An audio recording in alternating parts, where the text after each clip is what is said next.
दोस्तों फिर चाहे वो कोई नया स्टार्टअप हो या जोमेटो या बायजूस जैसे मार्केट लीडर्स, सभी की ग्रोथ पिछले कुछ टाइम में स्लो हुई है और उन्होंने बड़े बड़े लॉसेस भी रिपोर्ट किए हैं, जिस कारण इन कंपनीज के बहुत सारे एम्प्लॉइज को अपनी नौकरी भी गंवानी पड़ी है। इसे देखते हुए कई एक्सपर्ट्स ने चिंता भी जताई है कि भारत का स्टार्टअप स्पेस जो तेजी से ग्रो कर रहा था, वो आने वाले टाइम में और भी बुरा वक्त देख सकता है और ये भी मुमकिन है कि इस आंधी में कई सारे स्टार्टअप्स बर्बाद हो जाएं। पर क्यों फेल हो रहे हैं भारत के स्टार्टअप्स? आइए देखते हैं आज की इस वीडियो में, रहेगा अंत तक हमारे साथ। लेकिन वीडियो शुरू होने से पहले अगर आप चैनल पर नए हैं या आपने अभी तक चैनल को सब्सक्राइब नहीं किया है तो चैनल को सब्सक्राइब करना और बेल आइकन दबाना ना भूलें। अगर अभी इंडियन स्टार्टअप्स का हाल देखा जाए तो ये बिल्कुल भी अच्छा नहीं है। जहां 2016 से 2021 के बीच में स्टार्टअप्स हर क्वार्टर में करीब 10 से 11 बिलियन डॉलर्स की एवरेज इन्वेस्टमेंट पा रहे थे और जहां 2021 के तीसरे क्वार्टर में इन्होंने 14 बिलियन डॉलर्स की फंडिंग मिली थी, वहीं इस साल ये गिरकर 6.8 बिलियन डॉलर्स हो गई है, यानी पिछले साल के नंबर्स में आधे से भी कम। इसके अलावा यूनिकॉर्न्स यानी वो कंपनीज जिनकी वैल्यूएशन 1 बिलियन डॉलर्स या उससे ज्यादा की है, ये भी खबरों में है। जहां भारत ने पिछले साल 41 नए यूनिकॉर्न्स को जन्म दिया था, वहीं 2022 में नंबर गिरकर 21 हो गया है। इधर बायजूस जैसी बड़ी कंपनी ने भी इस साल 4500 करोड़ का लॉस डिक्लेयर किया, जबकि उनकी कुल कमाई इससे आधी थी। इसी वजह से बायजूस ने डिक्लेयर किया है कि वो आने वाले 6 महीनों में 2500 से ज्यादा एम्प्लॉइज को बर्खास्त करने वाले हैं। बायजूस ही क्यों, वेदांता नाम के एक स्टार्टअप ने भी 600 एम्प्लॉइज को इस साल नौकरी से निकाल दिया है। बाकी स्टार्टअप्स की तरफ अगर नजर दौड़ाई जाए तो वहाँ भी यही हाल है। इस साल कास्ट 24 ने 600, ओला ने 2100, व्हाइट हैट जूनियर ने 800, अन अकेडमी ने 1000 और मीशो ने भी 150 से ज्यादा एम्प्लॉइज को घर भेज दिया है। ये आंकड़े परेशान करने वाले हैं, लेकिन ये अचानक ही नजर नहीं आए। इनकी कुछ ठोस वजह भी हैं। इनमें से पहली वजह तो बहुत ही सिंपल है। रूस और यूक्रेन के युद्ध ने दुनिया भर में एक मंदी की सिचुएशन खड़ी कर दी है और इस वक्त कोई भी इन्वेस्टर अपना पैसा किसी कंपनी में नहीं डालना चाह रहा, जिस वजह से फंडिंग मिलना तो अब मुश्किल हो गया है। किसी भी स्टार्टअप के लिए लगातार इन्वेस्टमेंट आना बहुत जरूरी होता है। आपको बता दें कि स्टार्टअप कल्चर में एक शब्द होता है जिसे कैश बर्न कहा जाता है। एक स्टार्टअप को शुरू करते टाइम सबसे पहले बहुत सारी फंडिंग जुटाई जाती है, फिर इस फंडिंग का इस्तेमाल करके कंपनी लॉस सहती है, लेकिन अपने कस्टमर्स को सब कुछ सस्ता देती है ताकि ज्यादा से ज्यादा लोग उनसे जुड़ पाए। और जब लोग जुड़ जाते हैं तो धीरे धीरे कंपनी प्रॉफिटेबल होने लगती है और इसी वजह से स्टार्टअप लॉसेस से घबराते नहीं है। लेकिन अब क्योंकि फंडिंग नहीं आ रही है और अब ज्यादातर स्टार्टअप्स ने एक बार भी प्रॉफिट नहीं कमाया, इसलिए अब वो इस कैश बर्न को सस्टेन नहीं कर पा रहे हैं। लेकिन सिर्फ यही वजह नहीं कि स्टार्टअप्स फेल हो रहे हैं, एक बड़ी वजह ये स्टार्टअप्स खुद भी है। अगर आप देखें तो बहुत से स्टार्टअप्स इसलिए ग्रो नहीं कर रहे थे क्योंकि 2 साल तक हमने लॉकडाउन देखा था। इस समय स्कूल्स बंद थे तो अन अकेडमी और बायजूस ने काफी ग्रो किया, जो अब स्लो हो गई है। वहीं दूसरी ओर क्योंकि लोग अपने घरों से बाहर नहीं निकल रहे थे, इसलिए ब्लिंकिट जैसी कंपनीज ने भी इस वक्त में घर पर ग्रोसरी का सामान डिलीवर करके काफी कस्टमर्स जोड़े। लेकिन अब क्योंकि लॉकडाउन के बाद लोगों को घर से निकलने में उतनी प्रॉब्लम नहीं है, इसलिए वो लोकली ये सब खरीद रहे हैं। इंडियन स्टार्टअप्स के फेल होने के कारण बताते हुए कुछ लोग अमेरिका के .com बबल का भी उदाहरण देते हैं।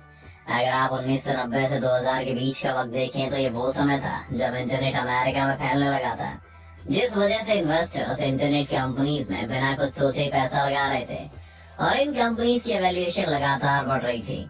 इनमें से ज्यादातर कंपनीज लॉस पर ही चल रही थी, लेकिन ये उम्मीद की जा रही थी कि किसी दिन ये कंपनीज प्रॉफिट कमाएंगी और इन्वेस्टर्स को अपना पैसा ग्रो होता हुआ दिखाई देगा। लेकिन ऐसा नहीं हुआ और 2000 से 2002 के बीच में इनमें से ज्यादातर कंपनीज बर्बाद हो गई और इन्वेस्टर्स ने अपना पैसा वापस खींच लिया। ऐसा ही कुछ इंडियन स्टार्टअप्स के साथ भी होता हुआ दिखाई दे रहा है। अच्छी बात यह है कि इसी .com बबल के दौरान Amazon और गूगल जैसी कंपनीज ने भी मार्केट में कदम रखा था, जो कि दर्शाती है कि ऐसा नहीं है कि भारत के सभी स्टार्टअप्स फेल होने वाले हैं, लेकिन सिर्फ वो स्टार्टअप्स फेल होंगे जिनका बिजनेस मॉडल यहाँ के मार्केट के हिसाब से नहीं है। अब इसका एक उदाहरण आप ब्लिंकिट जैसे स्टार्टअप्स को देख सकते हैं। हमारे देश में ज्यादातर लोग अपनी सब्जी से लेकर राशन का सामान लोकल शॉप से ही खरीदना पसंद करते हैं और ऐसा इतनी जल्दी पॉसिबल नहीं है कि लोग ये सभी कुछ ऐप से मंगवाने लग जाएं। इसके साथ साथ इन ऐप्स में ये प्रॉब्लम भी है कि यहाँ पर सारा सामान ब्रांडेड होता है, जो कि ज्यादा महंगा पड़ता है और इसलिए भी कई कस्टमर्स यहाँ से सामान लेने से कतराते हैं। अब अगर इस मार्केट में ब्लिंकिट को compete करना है तो वो कैसे करेंगे? एक दूसरी प्रॉब्लम को इंडियन स्टार्टअप्स के साथ देखा जाता है, वो ये है कि हमारे स्टार्टअप्स में इनोवेशन की कमी है। अगर हम 2015 से 16 के बीच में फाइल किए गए पेटेंट्स की बात करें तो हमने सिर्फ 1400 पेटेंट्स फाइल किए थे, जबकि जापान ने इस साल 44,000 पेटेंट फाइल किए थे। चीन ने भी इस साल 29,000 और साउथ कोरिया ने 14,000 पेटेंट फाइल किए थे। अगर आप ओला को देखते हैं तो ओला कुछ और नहीं, बस अमेरिकन स्टार्टअप उबर की कॉपी है।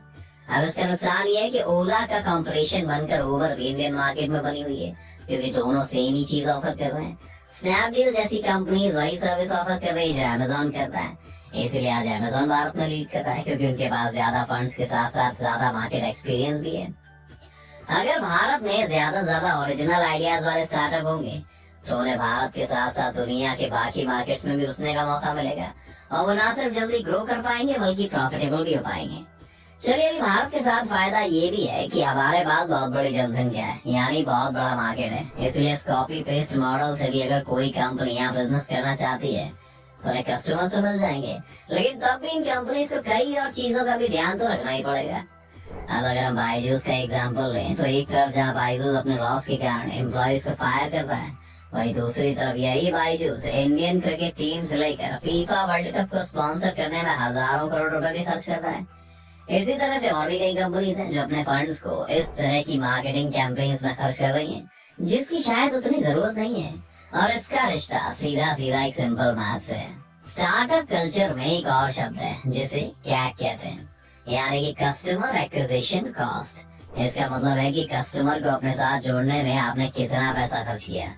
जैसे कि अगर आपको कोई कंपनी किसी ऑफर में 500 रुपए की छूट दे देती है तो आपको अपना कस्टमर बनाने के लिए 500 रुपए अपनी जेब से कैक के रूप में खर्च कर रही है।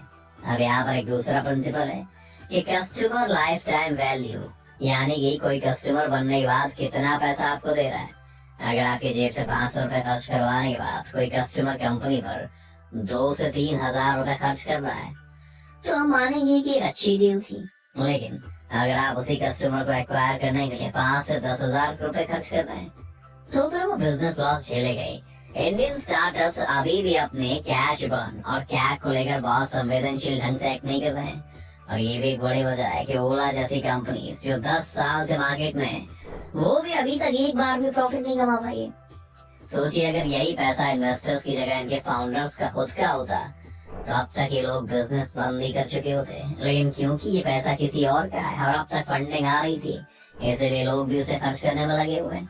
और ऐसा लगने लगा है कि अब ये चीज एक्सपोज होना शुरू हो गई है, जिसकी वजह से हम ये गिरावट देख रहे हैं। हाँ, आपको क्या लगता है कि वो कौन से स्टार्टअप्स होंगे जो इस आंधी को झेल जाएंगे और एक दिन अमेज़न या गूगल की तरह प्रॉफिटेबल होंगे? अपनी राय में कमेंट में जरूर लिखिएगा। उम्मीद है आपको आज की इस वीडियो से काफी कुछ नया सीखने को मिला होगा। अगर आपको वीडियो पसंद आया तो वीडियो को लाइक करें, और अगर आप इस चैनल पर नए हैं तो जाने से पहले चैनल को सब्सक्राइब करना भी ना भूलें।